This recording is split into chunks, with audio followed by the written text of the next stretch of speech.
Good morning.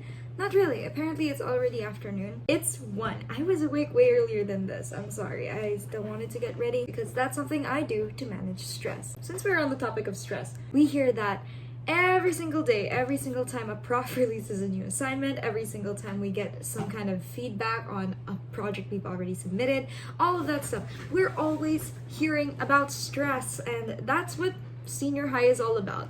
Yes, learning. But also, stress. Stress and stress management at this age and at this time of our lives is so important. And so I decided, let's talk about it a little bit, don't you think? There are many cases wherein we get stress. It could be, like when we're working or when we're not working and we're thinking about working and there are just so many deadlines that we need to catch up with.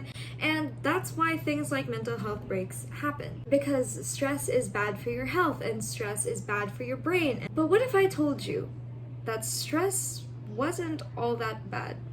What? Girl, hear me out. Have you ever felt academic pressure? If you haven't, then good for you. If you have, and you're like me, you have experienced academic pressure. What does that mean? Academic pressure is basically need to constantly be progressing in terms of academics. Academic pressure gives us stress. But is it all that bad? Yes, sometimes we cry when we get low grades. Yes, sometimes we have major headaches. But when all of that happens, how are you looking at stress? How have you been looking at stress? Have you been looking at it as something negative, just like I have been for the past couple of years of my life? Wouldn't it be interesting to think that none of that is bad? Think of it this way. Some people are doing well in school because they can't function without that academic pressure. And why is that? Academic pressure, in a way, motivates us because we're always under pressure. We end up working better under pressure. Just like we Hume students learn, progress is caused by struggle. Progress is caused by stress. This is so off topic, Chai. Why are we talking about this in our hope subject? Does this name ring anything familiar? Kelly McGonagall. No, not Professor McGonagall from Harry Potter. Kelly McGonagall. Maybe I'm not saying her name right. Kelly McGonagall is a psychologist and she spoke for TEDx. Why is she significant? She's the one who introduced the concept of stress not being a bad thing. Whenever we think of stress, we immediately think of the negative implications of it. There are two sides of a coin. Kelly McGonagall spoke about how to make stress your friend. This TED Talk of hers brought to me an entirely new perspective on how to view stress. In the experiment that she talks about in this video, they interviewed a couple of people, looked at how they viewed stress, and then the amount of stress that they received every single day. A couple years later, they looked at public health records to see who died. The interesting thing is that there were a variety of answers. People who viewed stress as a negative thing and people who viewed stress as it wasn't that bad. Those were the two spectrums. Basically, those who thought that stress was harmful for them had like a 43% higher risk of dying. Not because of the stress, but because they thought the stress was harmful for them. But it was only for people who thought that the stress was harmful.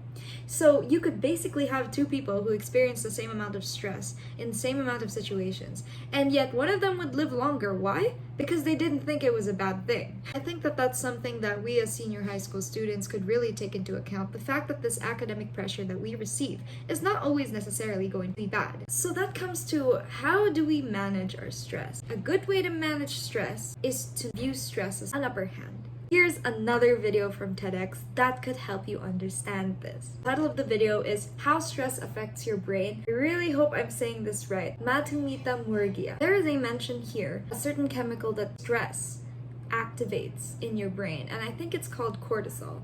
And basically what cortisol does is it sends a flow of adrenaline into your brain to allow you to react to something faster, or it encourages problem solving. Now, of course, an overdose of this cortisol hormone is not going to be good for your brain. It will literally override you like a computer. But cortisol is not bad for you. That is how you work under pressure. It itches your brain to solve problems faster in order to evade a situation you don't want to be in.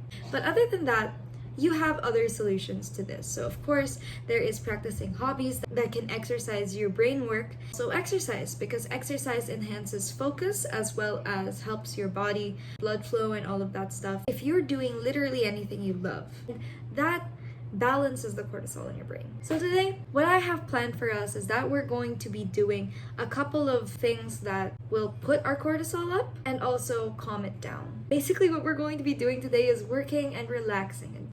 You ready? Let's go.